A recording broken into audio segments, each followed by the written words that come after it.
Welcome back to a bonus episode of Mean Girl Pod. You're so excited. We're in LA. We're in a new studio. Not like a new studio. Yeah, you guys better run to YouTube right now because the studio looks familiar. We're in the This Is the Worst podcast studio. I was just telling Alex that I get so excited when we record a new studio. I know, and we've been doing that a lot lately, so we're no short on the excitement of like, new studio, new studio.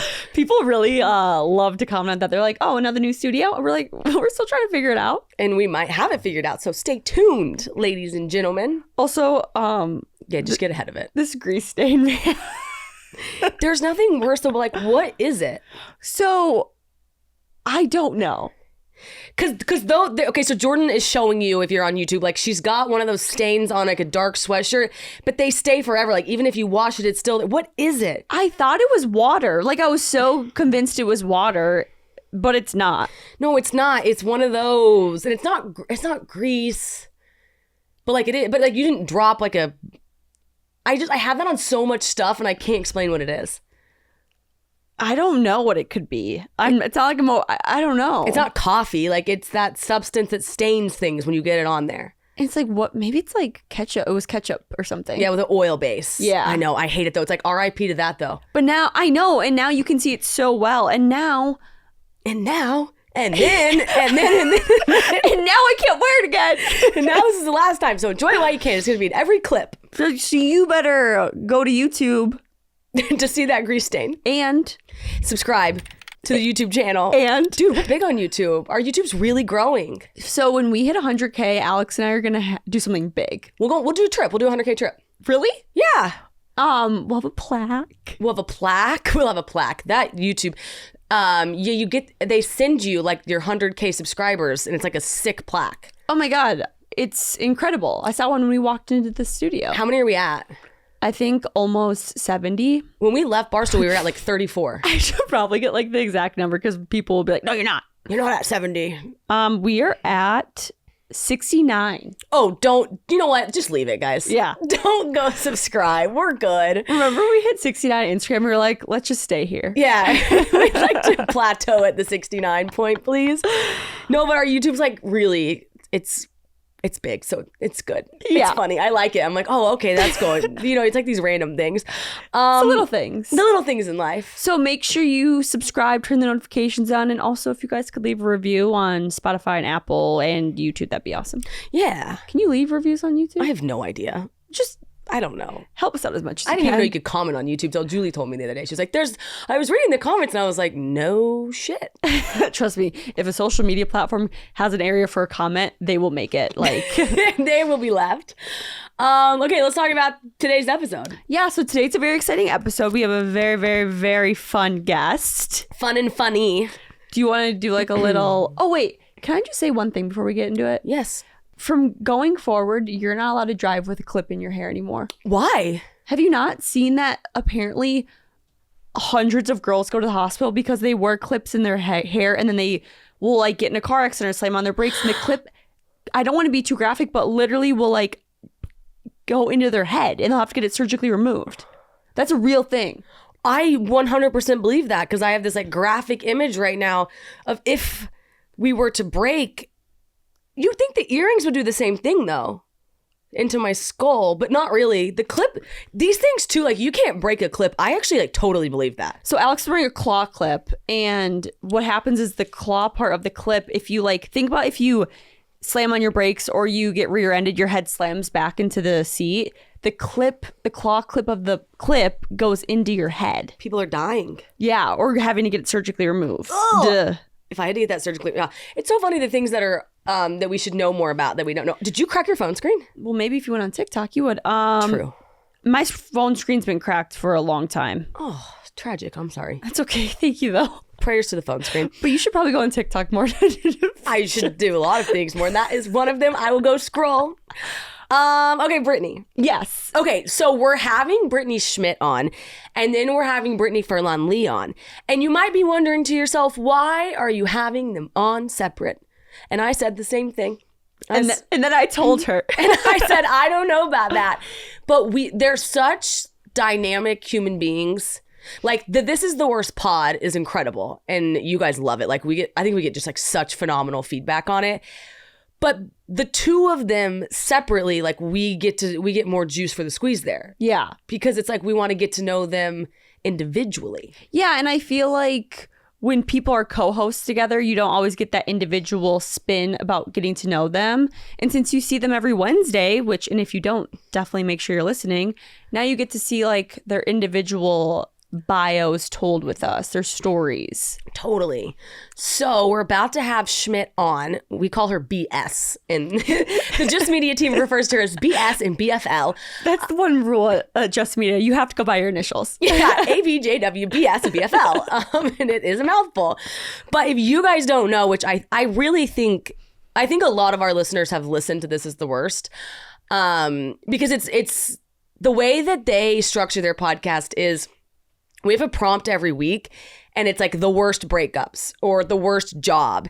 And they riff on their personal stories, and then listeners write in, and I'm just like burping over here. I'm just like burping up my turkey sandwich. And then people write in and they riff on this audience submission. So it's like totally different, but like some of these episodes, I mean, they were in 30 publications in January. Like they really they're like legit big deals. They're stirring up and they're just like stirring up the internet. And the feedback is people feel like they're their big sisters that have no filter. Yeah. And I think that's like very accurate. So Brittany Schmitt is an author.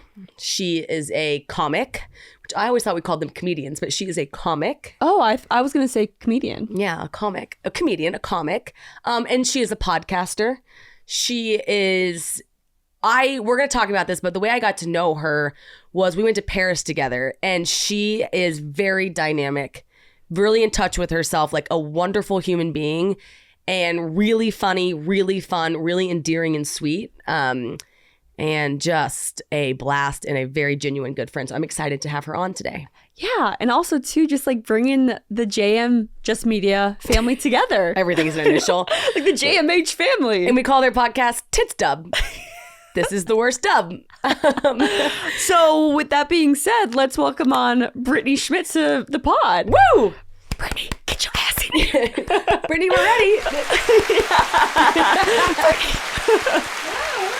I hit the cheer button, so. Did you? Hello. Heck yeah. Okay, hi. Hi. Welcome to the pod. Oh my God, thank you guys. This is so fun. You love this. One big JMH family. We like your studio. Oh, I like it too. Thank you for letting us borrow it. Oh my God, of course. So Anything. we were going to have you guys on together, you and Britt, and then we were like, no, because you're so dynamic apart. So then we were like, we got to get to know them. We're two big personalities. Imagine the four of us in the room. I know, it would be scary. insufferable. You know, Brandon. Just all of us screaming over each other. All the guys would be like off. Just like screeching the entire time. Well, do you remember what Brandon said to us though? He was like, so we're gonna break them apart. And I was like, no, we're not. They gotta go on together. And he was like, okay, so imagine the four of you in the room. You and Jordyn would get steamrolled. Yeah. That's like true. Steamrolled. Yeah. Like we just wouldn't be talking. Yeah, we would edit you guys out. We would cut you out. You'd be like, on this episode of Mean Girl Pod, it's just the guests. This is the worst get episode. Up and leave.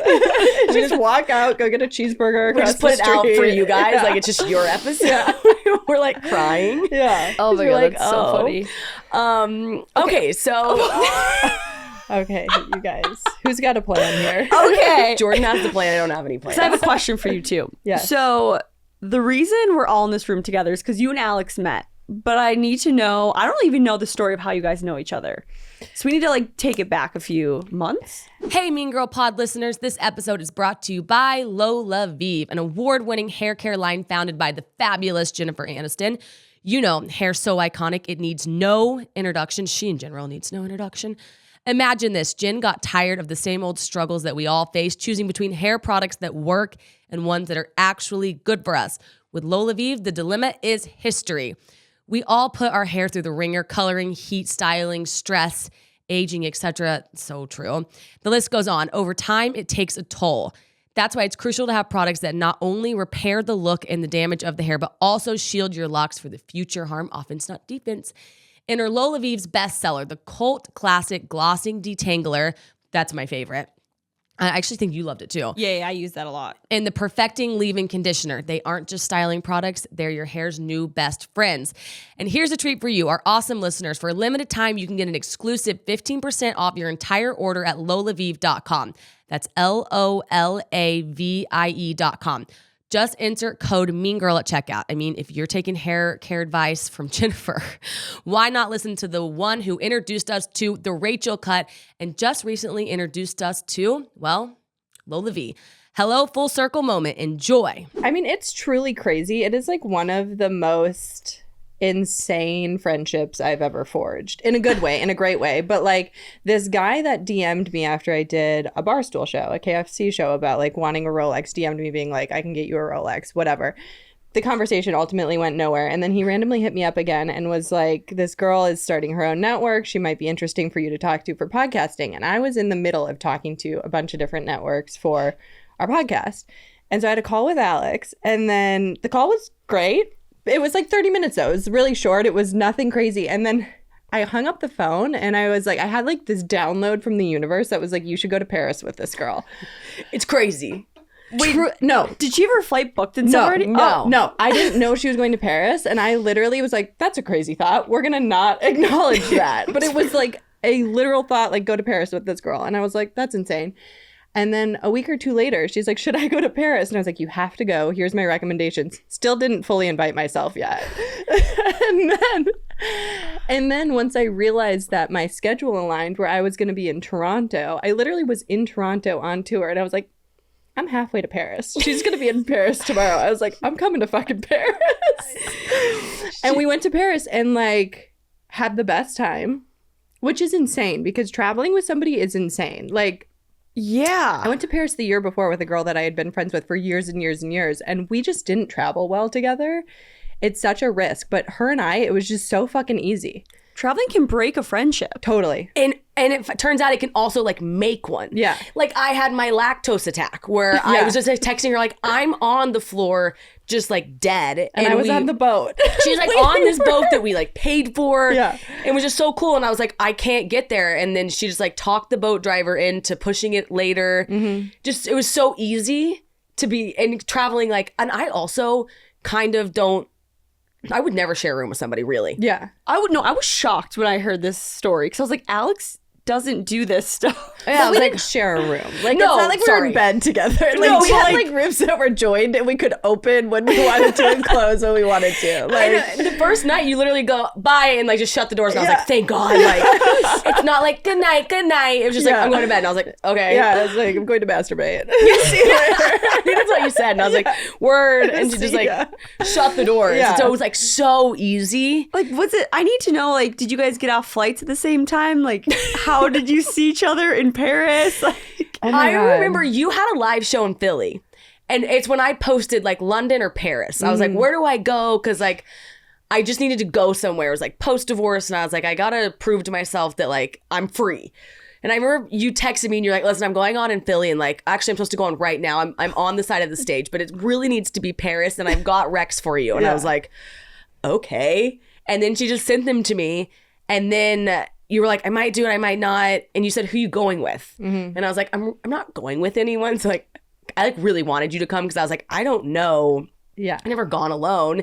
And so then she booked it. And you just sent me a screenshot and you were like, I'm going. Well, the crazy thing is I booked my ticket to Paris, which was, you know, not bad. It was like $1,100, but I didn't look at the return flights. but that was a one way. I got a one-way flight to Paris. And then when I was looking at the return flights, because it was so last minute, they were like $6,000 for fucking economy. I was like, oh, I guess I'm not taking a direct flight from Paris to LA. So I had to like break it up and take, but I was like, oh, but it all ended up working out. It was fucking perfect. It was so fun. And she knows a lot about Paris. Mm-hmm. So I had a tour guide. Okay. Which was really nice. That's really nice. And the best thing you did was you didn't overplan. No. So we would wake up and we would just like walk around and go to coffee shops and like immerse yourself in the culture that way. And I if I would have gone by myself, I would have overplanned and done like museums and things. Mm-hmm. But the best way to do it's the way we did it. And so, because I've been like 8 times at this point, so I know now that just like walking around and seeing the city is the best part of the city. It's not about like, yeah, you can go to the Louvre, but you need 3 days to really get through the Louvre. Like, it's just not. And also like, it's kind of a snore.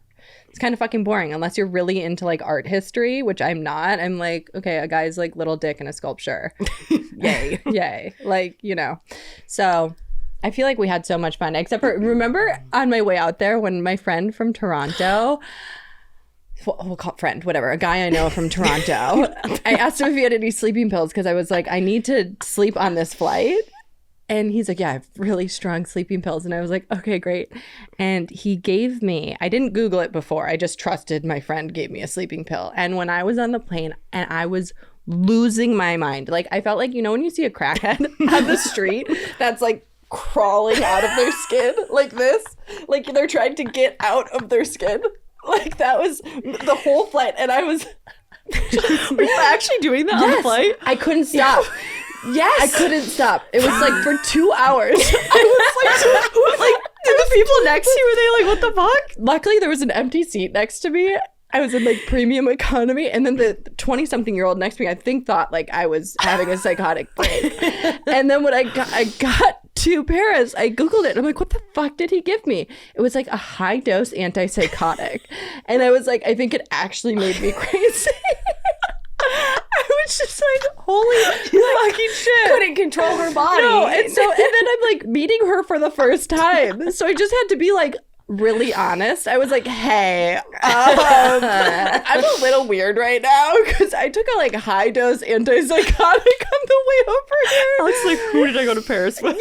Yeah, she's like, I didn't Google it. And I'm like, I don't think I'd Google it. Like, I don't really know. Oh my God. So then I remember I drank like an espresso. I'm like, we can't weird this girl out. Because I'm like tweaking for like a whole hour. It was so scary. It was one of those trips where you're like, oh, I'm going to be like this forever. This is just my life. Oh, can you imagine?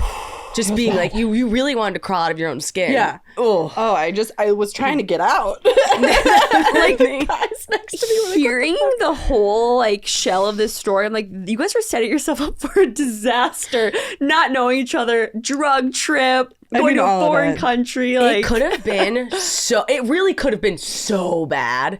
But it was like so. The other thing we did was we went to the person that connected us, made us a reservation in Paris at this Michelin star. what? Like like, you can't get in. yeah. Can you not? Because I think we could have got in.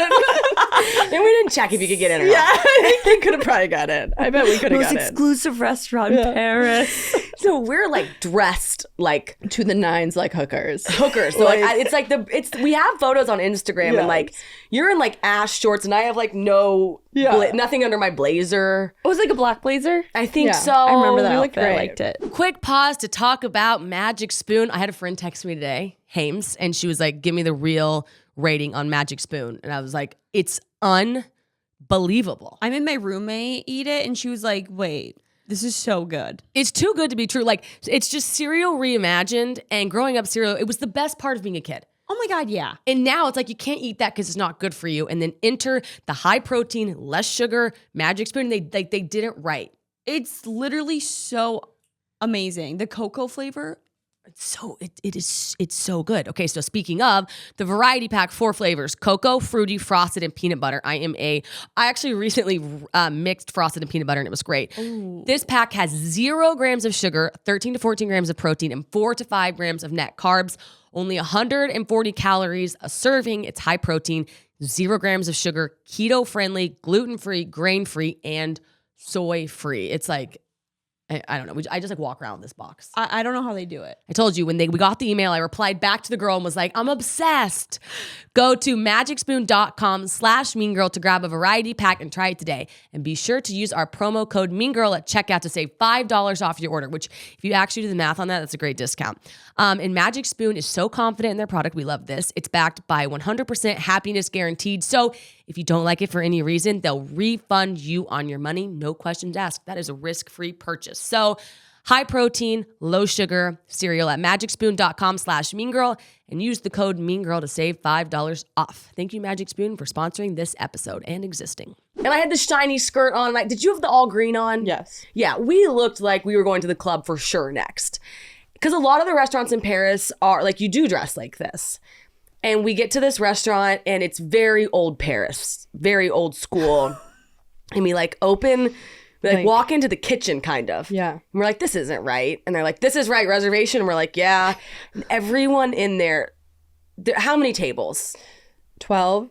12 And tables. they fucking were all in sweaters and they smelled like mothballs. And they were looking at us like everyone's necks broke when we walked in. And then there was this couple next to us that was clearly like on a honeymoon or something. And the guy was staring at us. Just kept looking over. And she was furious because I'm like, yeah, she's in a fucking turtleneck. She's itchy. She's overheating. She's eating fucking frog legs. Like, she's not happy. And they sat us on the same side of the booth facing out. So we saw all 12 tables. Yeah. And all 12 tables were just like, I hate these. Like, we were the American stereotype. Yeah. And we're like, we've both never had frog legs. Can we start with those? And the waiter's just like, sure. And we're like, Yeah. okay. They didn't break character. No. At all. Yeah. Oh my God, that's so And then the funny. table next to us, though, they had our backs. This guy's like, do I hear an accent? And we're like, and he's like, I'm from Bama. And we're like, Yeah, no, we're like, roll Tide. shit. Oh my God. Roll Tide. So like, I know when you guys were on the trip, you bonded over both being divorced. Because were you divorced in your early 30s, like when you were 30? Yeah, no. I was still married at 30. I got divorced like it was finalized a year and March of last year it was finalized, but we split up in September of the year before. So it's like going on 2 years. Okay. Divorce, yeah. So I feel like you guys truly bonded over that during your time. Like, was there, like, how did that come up? Or did you guys talk about that before the trip? Well, on the call, our first call, we talked about it. Did we? Yeah, we talked, we did. That came up, and I just remember that was like a point of synergy. But in Paris, in Paris, I remember I brought it up to you, and I was like, I still can't process it. And you were like, well, duh. Yeah. And you made me feel so normal about it because I didn't really have anybody else that was like my age that had been divorced, and you were further along in the process. And I remember I was talking to you, I was like, I just feel like some of my friends back at home, and I was like struggling with all these things. And I remember you told me to literally like cut the tie. You were like, you can't worry about anybody. Yeah. And like, you owe nobody anything. And like, everything you're doing is okay. And I was like, whoa. And it was just simply hearing that from like not my therapist. Yeah. That made me feel so, it was like Paris for me ended up being really healing. Just because we would be at dinner and we would just talk. And then we would kind of walk into the divorce stuff. And you felt a lot of the same emotions I felt. Even when I was here like a month ago, I remember we were out at a patio and I was like, I just feel some emotions still. And I remember you were like, you can still be like mourning your in-laws. And like, that's normal. And I was just like, oh, so she just like reminds me that I'm human all the time, and I need that. Yeah, I think people think when you get divorced, it's like the feelings end then. You know what I mean? Like it's over. It's like, no, you're still like, it's a huge loss. Like it doesn't matter if it wasn't right, if it wasn't working out, it doesn't matter. It's like that was a part of you for a really long time. Nobody expects you to be over it tomorrow. And just because you did make the right decision and the best decision for yourself doesn't mean it's easy. Like, it's fucking hard. Getting divorced is hard. And especially when you think about what everyone's thinking about me. What do my parents think? What do people back home think? It's like, fuck everyone. Like, what do the people think that are in miserable marriages? What do the people think that are hanging on for the wrong reasons? Like, why do you care what people think of you? Like, it doesn't fucking matter. Like, I don't really take advice from anyone whose life I don't want. And I don't really want that many people's lives, to be honest, that aren't my own. I'm pretty happy. So it's like, I saw that in you too, where you're just like, you were going through it still. And I'm like, yeah, bitch, you literally just got divorced. You're like, why am I still sad? I'm like, it's been 36 hours since you had a husband. That's why you're sad.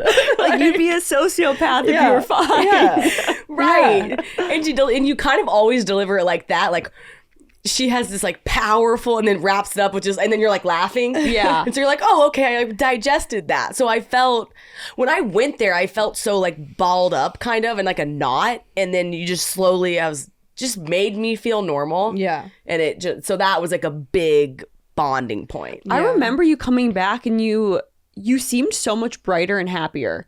Like, I didn't know exactly what happened yet, but she was like, I met Brittany so great. She talked to me about divorce. And I was like, it was only a few days, so I didn't really think about it. But when you came back, you literally seemed like a happier, less stressed, like your aura just seemed brighter. Like I could feel the energy was just better around you. Mm-hmm. Yeah. It was so... Brittany's like, I got nothing out of it. No, I felt great. Oh no, I loved it. I came back. It was the same thing. I was at the end of a really hard tour. Like I did my first headlining tour last year and it kicked my fucking ass.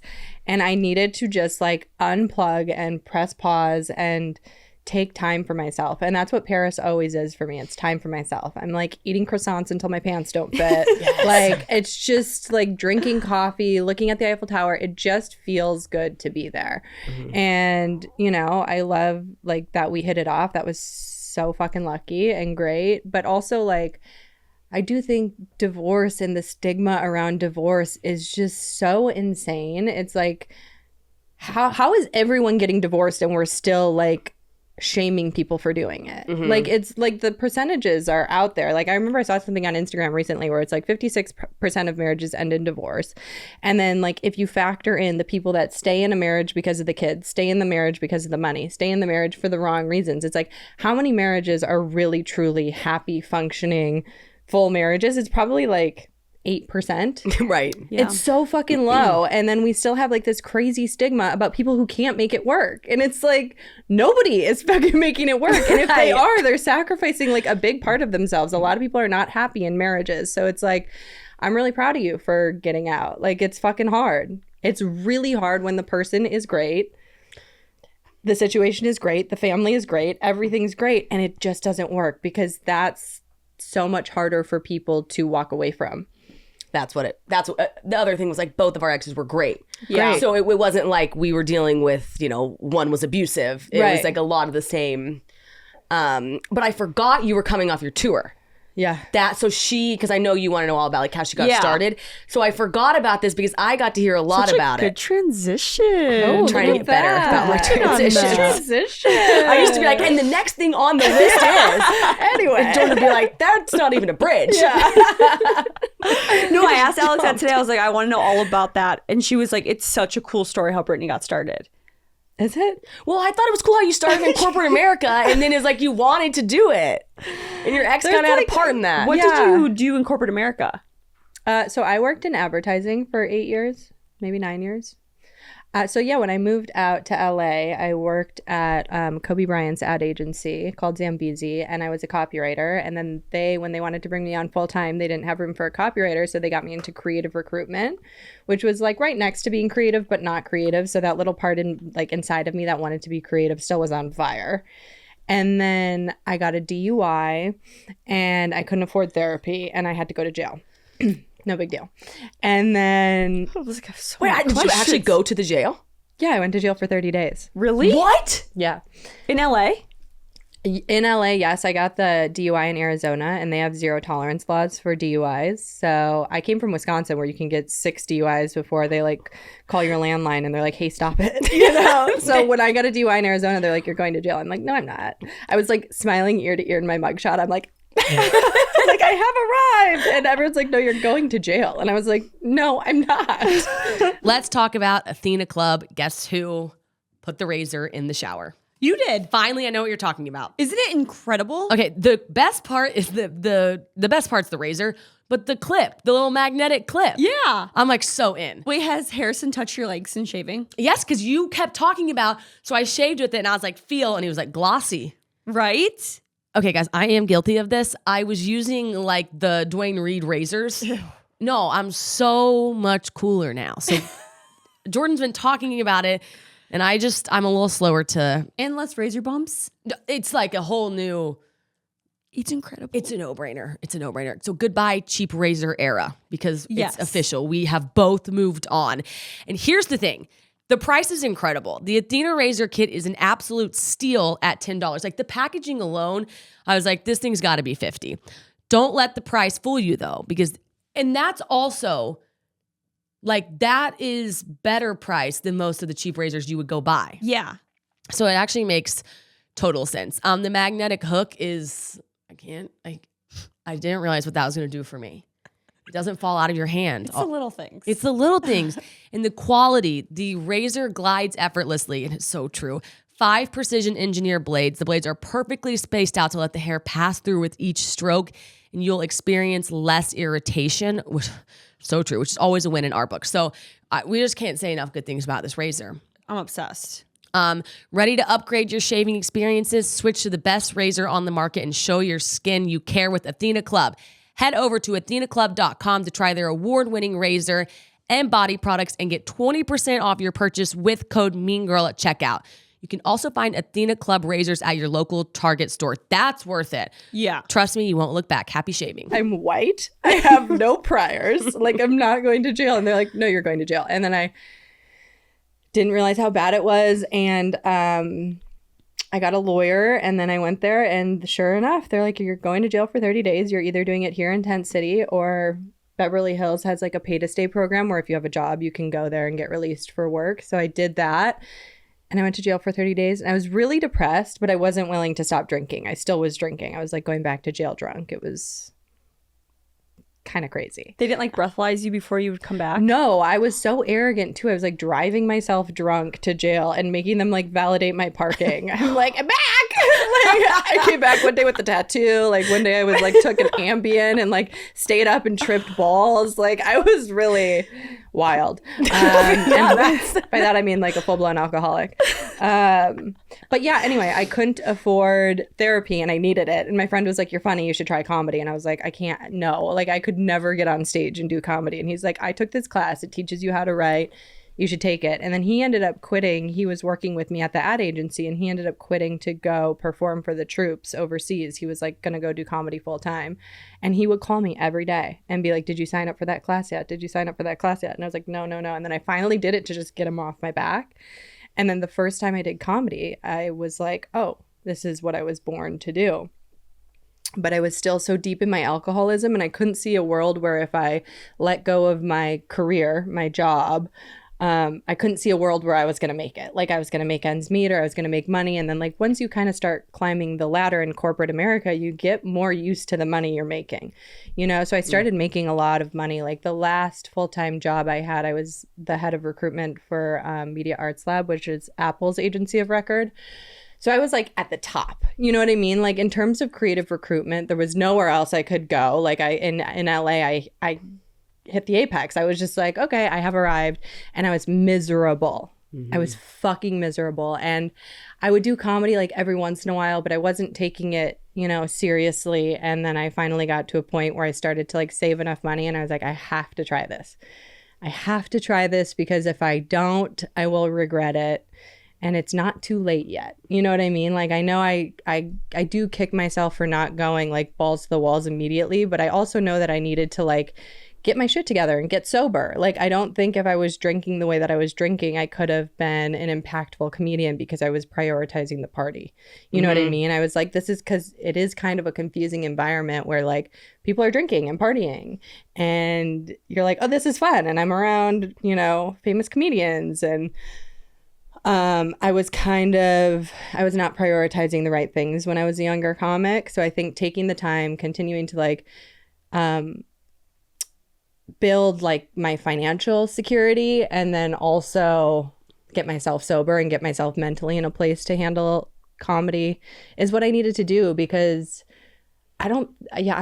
comedy's fucking hard. Mm-hmm. And I think if you don't have all your fucking faculties about you, you can really get like taken advantage of and run through. So yeah, it was really hard to leave corporate America because I was making so much fucking money, but I hated it. And then once I put out my first special, it kind of, the universe showed me like I made the right move. So you know what I mean? Were you sober when you put out your first special? Yes. Okay. Yeah. So that, I feel like that's I would have never rewarding. I would have never gotten my shit together to even put that out if I wasn't. Like, I would turn down shows because I would be like, the Comedy Store. I lived in Venice Beach. The Comedy Store, for those of you who don't know LA, is like 45 minutes to an hour away in traffic. And I was like, oh, I can't do that because I'm going to go there and then I'm going to drink and then I have to drive home. So I can't drink and drive because I already got a DUI. So I would just say no to the show. That's how like deep my alcoholism was. It was like so fucked. So I was like, yeah, I would have never... Even just like getting the confidence to say, I want to pursue this, I wouldn't have done that if I was drinking, because I just think I didn't deserve it. I love that, because I feel like so many people drink like to gain that confidence, that false confidence. And that's why people are afraid to stop drinking, because they don't think they'll have that to perform or do something different. Yeah. So it's No, really, it definitely helps. Like when I was young, it really helped me find my confidence. But then the older I got and the more I drank and the less sexy it was as I was drinking, you know, the more I started like saying things I wish I didn't say and that kind of stuff, then it starts to take your confidence away. Because then every morning you wake up and you're like, what did I say? Whose feelings did I hurt? What bridge did I burn? And it's like, that's not a fucking vibe. So it's like you do then get confidence from every day waking up being like, I didn't do anything fucking crazy yesterday. Right. Yeah. Yes. Yeah. Yeah. really Like cool. it does. And that's so interesting. Like it does start to take your confidence. Like at first it adds to it, you think. Yeah. And then no, it's not like, you think. It does. Yeah, it for it does. sure does. Yeah. and then it kind of starts to run it. Yeah. yeah. And you're like, oh my gosh, you have that anxiety. Yeah. But you're special, not the one you just did. But No. the last one. Yeah. That was the big one, right? Well, it did really well. It performed really well on social media, which I'm very grateful for. Yeah. And I was telling Jordyn this. I learned this in Paris about you very quickly, but you know, you journal in the morning, like you meditate, you really protect your peace. I think you manifest, but you didn't always do that. No, I was drinking. I was drinking, going to jail. Yeah, I was drinking myself into an oblivion and then like taking Xanax in the morning to like not feel the pain of the hangover. No, I didn't. Once I got sober, it's like, yeah, I had to figure out a way to calm my mind down because I didn't think that I had anxiety or depression until I got sober because I was like drinking. For all the bad things it did to me, it also did a lot of great things. It was very medicinal. Like, I didn't think I was depressed. I didn't think I would have ever struggled with suicidal ideation, like none of that stuff. And then I stopped drinking and it was just like, boom. Like, they say in the rooms that drinking and using is like driving a station wagon, and every time something bad happens, you just throw it in the back seat. That's like when you're drinking and using, throwing it in the back, throwing it in the back. And then when you get sober, it's like slamming on the brakes and everything comes forward. Oh. Like all the feelings I've been throwing in the back for 15 years came forward. So I really struggled with that stuff, and I had to figure out how to get back to just like a peaceful state of mind. And meditation, transcendental meditation, changed my life. I do not struggle with anxiety anymore. I'll have a panic attack once every 2 years. I will have 10 bouts of anxiety a year. Like it's just changed the way my brain is wired. It's like, and we're like, that's nice. I know. I'm like, wow, maybe I should try that. No, you absolutely should. It'll change your life. Didn't you say you were gonna do something and your therapist said, no, try drinking water first? I think you told me this, like you were gonna try, maybe it was, I can't remember what you were gonna, like, Oh, it's my sponsor. Like a couple weeks ago when I was having a meltdown about something. I forget, I was melting down about something. She said, drink water and go to bed. yeah, and it's just like, maybe it was that. I can't remember what you said, but I've drank more water since you told me that. But I thought you said you were going to get on some meds or something. And then I thought somebody said, no, try like drinking water, getting sleep, and journaling or something. Maybe I made it up. No, I don't think you did. I can't remember who said it to me, but I do know that all of those things have kept me off meds. I was on Zoloft for a month and a half when my mom killed herself. But other than that, I've never been. And I didn't like the way it made me feel. I was like, this is just cloudy Right. and icky. And I was like, I think there's some stuff I need to work through. And a lot of the stuff that I've worked through doing the 12 steps or journaling or that kind of stuff. I think that's what's so cool is that you're on the outside, like really funny. People, like a lot of people be like, oh my gosh, she's just hilarious. And it's like, but she's so dynamic because you're so in touch with yourself, which a lot of people can be funny. But it's really impressive to be funny and then to have this level of depth that you have. Like that to me is like by and large, like the most interesting. Oh, yeah. I noticed that watching, because obviously we watch every episode of This Is the Worst. And how I always have thought that from the first episode. I'm like, both you and Brittany Furlan-Lee, like you guys have so much dynamic. Like you guys are so dynamic. You're both so smart. So you both share jokes, but then you share these like little spits of wisdom. Even the thing you just said about only take advice from people's life that you want. I was like, whoa, that's going to stay with me for the rest of my life. And I love that because it's funny, but also like I'm learning. Yeah, it's funny, but we're also like in our 30s. You know what I mean? right. It would be like a really bad sign if we were like just funny and like, woo, I sucked a dick last night. That's all there is to me. You know, like it would be a really a big red flag. Quick pause to talk about Apostrophe, because what is more bad for your confidence than you not loving your skin? Nothing. and we talked about this, you used Apostrophe, which let me talk about what it is really quick. It's an online platform that connects you with an expert dermatology team to get customized treatment for your acne or for whatever your unique skin situation is. Okay, so you used it. Give us an update. Yeah, so I hate going to appointments and I don't have the time.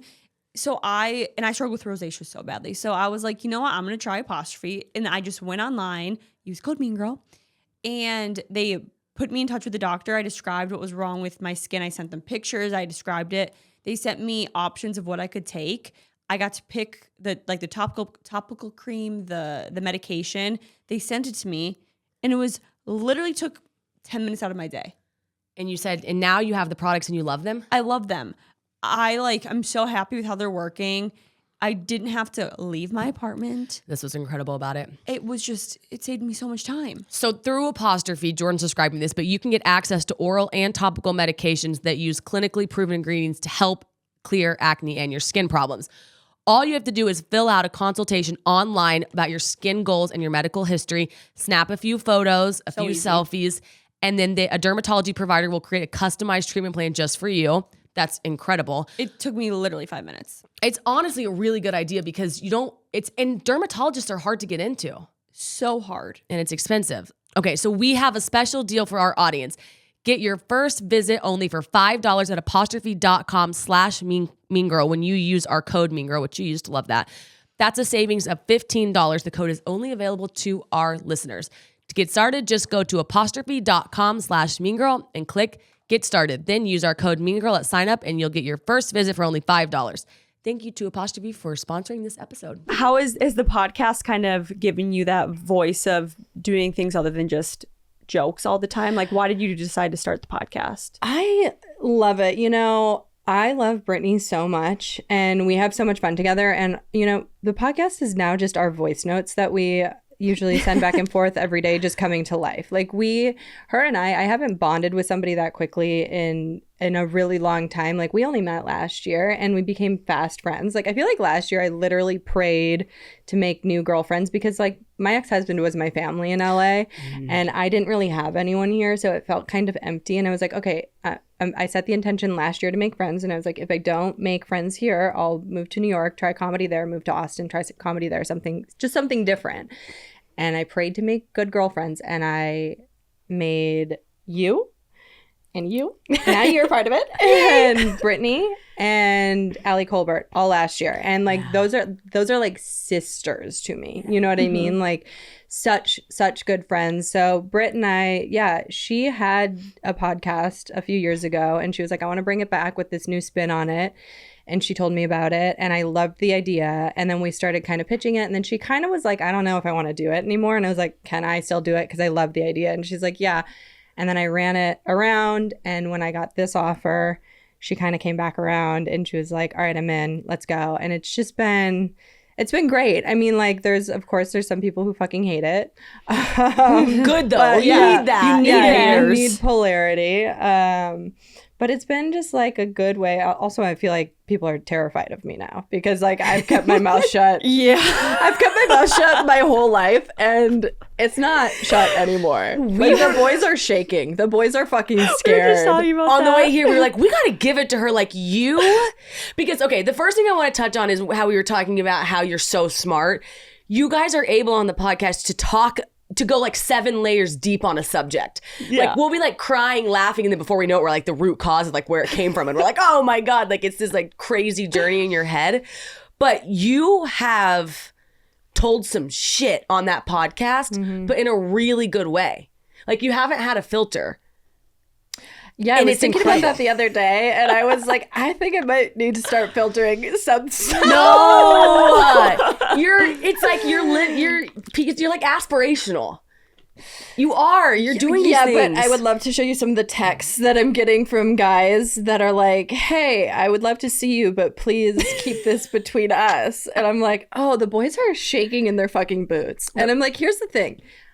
you guys have no idea how many guys I'm talking to that are just wonderful men that I don't talk about because they're great. It's like, just fucking act right and you won't be on the podcast. We always used to say it. that. Like, don't give us a reason to talk about Right. you. Because we're not going to talk about you in a positive way. Like, Right. that's how it's with the podcast. Right, just act right. We've been saying that since day one. But yeah, like you sent me one the other day and the guy was like, he said like, I'll talk to you, but not I'll talk to you, but I would love to get dinner, but can it stay between us? Yeah. And it's just like, or man, let's call him Tyler.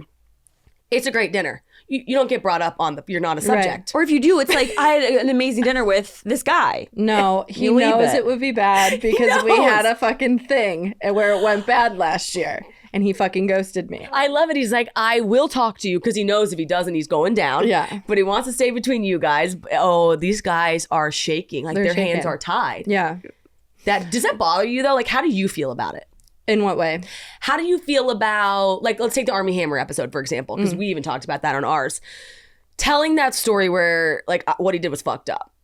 How do you feel? Do you have podsiety about it, or do you feel fine? Well, you know I have podsiety. Not about the army thing. I didn't care about him because fuck him. He's a literal piece of trash. Like, and you told that in a really good way. yeah, he's a piece of trash. And it's been, whatever anxiety I had was quelled by the fact that after I put it out, 9 women reached out to me and were like, I was talking to him at the exact same time. Here's pictures. Here's everything, all the proof. And they're all so heartbroken and they're all so sad in the same way that I was when he fucking vanished from my life. Like, he's just not a good person. So that one I don't care about because I think we might be dealing with like an actual fucking demon. Like, I think maybe as like, if you watch the documentary, it's like, I think his family might have sold their souls to the fucking devil a long time ago.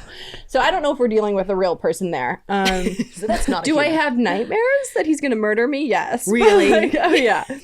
So am I anxious? Not when I'm awake. Only at night, am I?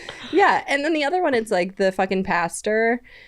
Fuck that guy too. Like, he just, in college, he tried to manipulate me and shut me up. And he's still trying to do it to this day. I'm like, who the fuck do you think you are emailing the company I work for, saying I'm harassing you? Right. Like, get a fucking grip. The only thing that bothers me about that is that religious people are the worst in the comments. So like the comments on that clip are a hellscape. Like, I can't fucking go there.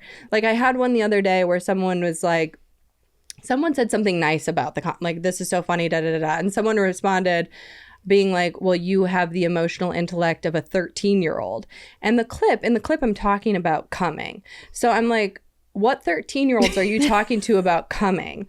And then they responded with like this long thing where they're like, I was just trying to be nice. They called me the R word in the comments. And I was just like, okay. I was like, hope you heal. Because that's what I say to people when I'm like, I'm not going to win this. I just say, hope you heal with the little like prayer hands.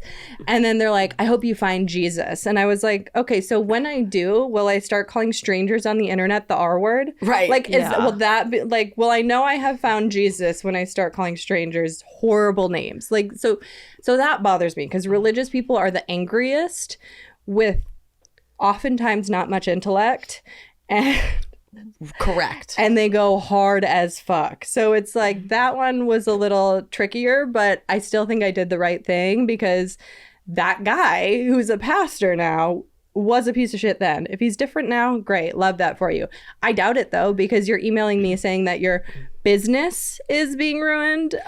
Is your business your church? It's all just like so shady to me. So I'm just like, ugh. And never whatever. in the emails did he say, I didn't do that. Right. He's not saying this isn't true. He's just like, this is bad for business. Yeah, and true. It's like, so it's just bad for business? Because like, how do you think it felt for your mental health? Exactly. Was it bad for that? Right.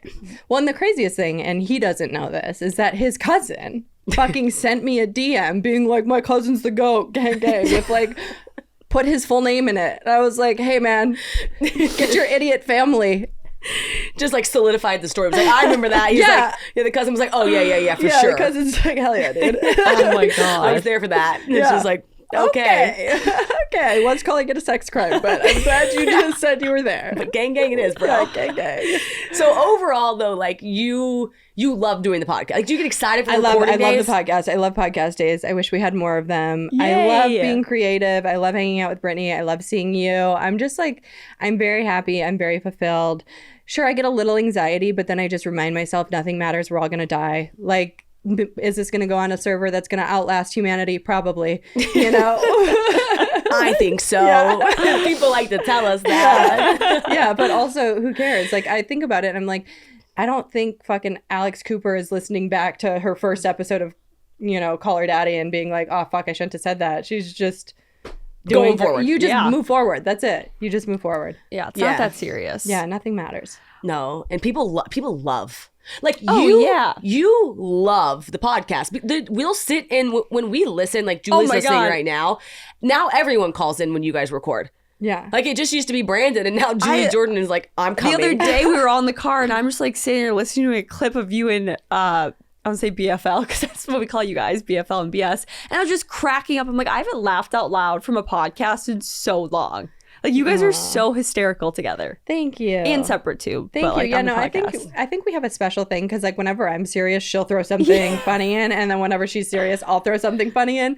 You know what I mean? So there's never. I mean, maybe that's just our trauma, and we can't let anything just be. But There it is. Yeah. It's like, yeah, it's truly, it's because you guys have so many different levels that it's just like, I sat for that Friday night. I remember it was like one of my favorite Friday nights, and I felt like I just was listening to a podcast. You guys were doing it live, but I just sat at the bar and ate a burger and just like laughed out loud. Yeah. And you're just like, the way you two go back and forth is unbelievable. Yeah. It's a really, Thank you. yeah, it's good. And it's been so exciting to see you guys grow. And we're so happy you're part of the JMH family. Yes. Growing very quickly. Yes. Yes. We're throwing out that media kit. And Love it's it. easier to send an email when you're proud of it. Yeah. And it's just so cool to see you guys from like episode 1 and like where you're going to be in even like 2 months from now. It's crazy to think back to 1. It's crazy Yeah. to think back to like picking the branding. Yeah. Like, and then we hadn't recorded the first episode and we were like, what's it going to be like? How are people going to receive it? And then you fast forward to now, which we're a month and a half in. Like that's not 6 months. 8 episodes. And it's just like we already know so much. So Yeah. it's the podcast world's fun. Yeah. Like it's It is really It is fun, and I love hanging out with Britt, and I'm glad, you know, I knew it was going to be good because I know Brittany and I are solid, but like I didn't know how quickly people were going to catch on to it. Like I love reading the submissions. I was telling you this the other day, like even like just the submissions that don't make it onto the podcast, I am reading when they're like, huge fan from Germany. I, you know, pee every time I listen to this episode, and I'm like, that's crazy to me. Like I know whatever, everything's global, but I'm like, it's crazy to me that someone in Germany is like already a diehard fan. Yeah. Like, Yeah. that's, it just feels good. And Feels every good. Wednesday, they're like excited. It's cool with you guys too because you have the prompts. So when they're released, like we don't have this, you know, Yeah. nobody knows, but it's like you could be like, oh, job worse. Like I Yeah. can't wait to hear that. I bet they have some like gnarly stories. Yeah. Yeah. Like I get invested in what topics you guys pick now. Yeah. Because I'm like, oh, I want to hear them talk about that. Yeah. It's cool. I don't think there's a lot of shows out there that have like a set segment in every single podcast. So you share Yeah. your personal lives, but then you also have like this story that everyone gets to look forward to every episode. So it's very cool. Yeah. I love it. Okay, so we want to know what's next for you. Yes. Before we Like, wrap up. like what's the I'm gonna go pee. what's next is me peeing. Yeah, what's next is me peeing. What's next for me in life? Yeah, like what's your focus right now? I don't know. Honestly, it's the podcast. The focus is the podcast. I'll probably do a tour again in fall, but a smaller one that's more thoughtful.